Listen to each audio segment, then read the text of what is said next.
Hi everyone, I am Claudette Zepeda and I am going to show you how to make branzino with my green diosa dressing. I want to show you guys the versatility of my knife.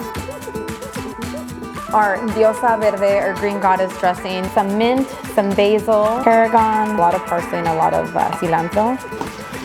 American mayo is like sweet and this is like very, very savory. Just gonna add this now to our herbs. I'm gonna add some broccoli and some cauliflower, olive oil. We'll start it at 350 and then crank it to 400.